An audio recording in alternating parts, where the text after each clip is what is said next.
America और Israel की वायुसेना ने आज सुबह के वक्त में ईरान के कई सारे इलाकों में बड़े बड़े हमले किए हैं। उत्तरी, मध्य पूर्वी और पश्चिमी तेहरान के हिस्सों में कई सारी जगहों पर हमले हुए हैं। खबर तो ऐसी भी आ रही है कि पूरे ईरान के अंदर अंधेरा छा गया है। जब इजराइल और अमेरिका ईरान के तेहरान में हमले कर रहे थे, हमलों के बाद पूरे ईरान के अंदर अंधेरा छा गया है, जिससे यह कयास भी लगाए जा रहे हैं कि शायद डोनाल्ड ट्रंप ने जो 48 घंटे का टाइम दिया था ईरान को कि हम आपके पावर प्लांट को निशाना बनाना शुरू कर देंगे, हो सकता है कि ये हमले पावर प्लांट पर किए गए हों। फिलहाल अभी तक पूरी जानकारी सामने नहीं आई है। हालांकि कुछ तस्वीरें सुबह के वक्त में अब सामने आई हैं। कुछ सिविलियन एरिया में भी इजराइल और अमेरिका ने बम गिराए हैं। जिस तरह से ईरान की मिसाइलों ने इजराइल के उन इलाकों को हिट किया था जहां पर इजराइल के आम यहूदी लोग रहते थे, इसी तरह से इजराइल ने भी तेहरान की उन जगहों को टारगेट किया है जहां पर ईरान के आम लोग रहते हैं। फिलहाल पावर प्लांट पर हमले की खबर है, लेकिन अभी पूरी तरह से कंफर्म होकर नहीं आई है। कुछ तस्वीरें सामने आई हैं, क्लिप सामने आई हैं जहां पर अंधेरा पूरे ईरान के अंदर दिखाई दे रहा है। हमले हो रहे हैं और उसके बाद अंधेरा छा रहा है। तो हो सकता है कि पावर प्लांट को निशाना बनाया गया हो, क्योंकि डोनाल्ड ट्रंप ने एक बार फिर से रात धमकी दी थी कि आप देखना कि हम किस तरह से आपके पावर प्लांट को निशाना बनाकर आपको अंधेरे में कर देंगे। 48 घंटे वाली धमकी पहले दी थी, शाम भी एक धमकी दी थी पावर प्लांट पर हमला करने की। तो हो सकता है कि निशाना बनाना शुरू कर दिया हो। फिलहाल ईरान की तरफ से साफ कहा गया है कि अगर आप हमारे ऊपर इस तरह से हमले करेंगे तो हम सामने वाले तमाम अरबी देशों को इसी तरह से निशाना बनाएंगे। खबर है कि कई सारे अरबी देश, खासकर यूएई और सऊदी अरब, कतर जैसे देश खुलकर इस जंग में अब अमेरिका के समर्थन में उतर आए हैं। ईरान के खिलाफ हमले की धमकी भी इन देशों की तरफ से दी जा रही है कि हम आपके ऊपर हमले भी कर सकते हैं, क्योंकि आप हमारे देश के अंदर हमारी जगहों को निशाना बना रहे हैं। ईरान की तरफ से लगातार जवाब यही दिया जा रहा है कि हम आपके ऊपर हमले नहीं कर रहे हैं, बल्कि आपके देश के अंदर बैठे हुए उस दुश्मन पर हमले कर रहे हैं जो दुश्मन आपके देश का इस्तेमाल करके हमारे ऊपर हमले कर रहा है। लेकिन ये अरबी देश खुलकर अब ईरान के खिलाफ जंग में उतरने की बात कर रहे हैं, लेकिन उतरेंगे नहीं दोस्तों। ये इतना आसान नहीं है जंग में उतरना। अगर ये अरबी देश खुलकर ईरान के खिलाफ जंग में उतर जाते हैं तो फिर ईरान इनको छोड़ेगा नहीं।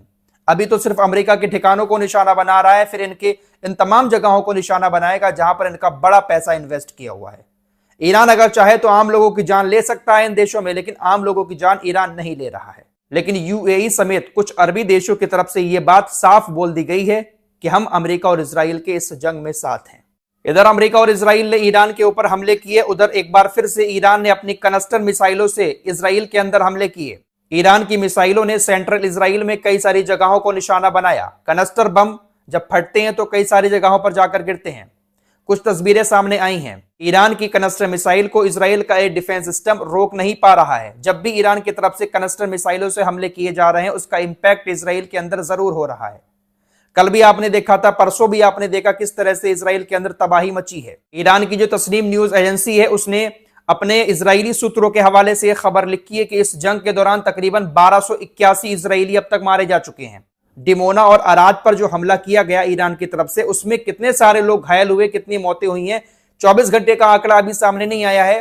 पिछले कुछ दिनों का 1281 मौत का आंकड़ा बताया जा रहा है कि इजराइल के अंदर इतने लोगों की मौत हुई है। बेंजामिन नेतन्याहू जिंदा है। जब ईरान की मिसाइलों ने कल सुबह के वक्त में अराद के अंदर तबाही मचाई थी, तो उसके बाद तमाम इजराइल के नेता उस जगह पर पहुंचे। बेंजामिन नेतन्याहू भी वहां पर पहुंचा। मीडिया से बात करते हुए बेंजामिन नेतन्याहू ने रोना शुरू कर दिया। यह कहता है कि सख्त जरूरत है इस वक्त यूनाइटेड नेशंस को एक इमरजेंसी मीटिंग बुलाने की, क्योंकि ईरान युद्ध अपराध कर रहा है। ईरान उन मिसाइलों का इस्तेमाल कर रहा है जो पूरी दुनिया में बैन है। यूनाइटेड नेशंस को तुरंत इमरजेंसी मीटिंग बुलाकर ईरान को रोकना होगा। यह बात कौन कह रहा है दोस्तों? ये बात वो कह रहा है जिसने पिछले 2-2.5 सालों में युद्ध के सारे नियम तोड़ डाले हैं। आज वो यूनाइटेड नेशंस को याद कर रहा है। यूनाइटेड नेशंस को इजराइल ने आतंकी संगठन बता दिया था। यूनाइटेड नेशंस के लोगों को इजराइल के अंदर आने पर बैन लगा दिया था। इजराइल के गाजा में किए हुए काले कारनामों के लिए इजराइल को जिम्मेदार मानता है, इसलिए यूनाइटेड नेशन को आतंकी संगठन कहा था। अब जब ईरान ने इनकी ठीक से पिटाई की है, जो हाल इन्होंने गाजा के अंदर किया था वो हाल अब इजराइल के अंदर इन्होंने देखा, तब इनको यूनाइटेड नेशंस याद आने लगा। कड़वी दवाई का स्वाद अब इनको मालूम पड़ रहा है। जो तबाही गाजा के अंदर मचाकर ये लोग खुश होते थे, आतंकवाद का नाम दे देते थे, आज जब इनके अंदर तबाही हो रही है तब ये बिलबिला रहे हैं। फिलहाल खबर तो ऐसी भी आ रही है कि यूएई के विदेश मंत्री ने भी ईरान को आतंकवादी बता दिया है। जो अमेरिका और इजराइल की बात नहीं मानता है, दुनिया भर के लोग उसको आतंकी कहना शुरू कर देते हैं, और कोई आतंकी भी अगर इनकी बात मान ले तो ये उसको गले लगा देते हैं। दोस्तों, कल आपको एक खबर बताई थी कि कतर के अंदर एक कतर की सेना का विमान क्रैश हो गया था। इस पर हमला हुआ या फिर ये खुद क्रैश हुआ, अभी ये जांच का विषय है। फिलहाल समुद्र में जाकर गिरा था, 6 लोगों की मौत हो गई। इस पर 3 तुर्की के लोग भी थे। इजराइल ने तुर्की को भड़काने की कोशिश की कि देखिए आपके लोगों को भी हमला करके ईरान ने मार दिया। हालांकि अभी तक कतर की तरफ से यह नहीं कहा गया है कि हमारा यह हेलीकॉप्टर ईरान के हमले के बाद क्रैश होकर समुद्र में गिरा है या फिर कोई और टेक्निकल खराबी की वजह से समुद्र में गिरा और 6 लोगों की मौत हो गई। दोस्तों, अमेरिका इजराइल ने यह जंग शुरू की, ईरान ने जिस तरह से पलटवार किया, इसका असर अब इराक में देखने को मिल रहा है।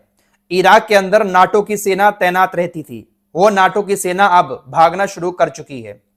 नाटो की सेना ने भागने के लिए इराक के अंदर जो ईरानी संगठन है उनसे सीज फायर के लिए मोहलत मांगी कि हमें 24 घंटे की मोहलत दे दी जाए, हम यहां से निकल जाएं।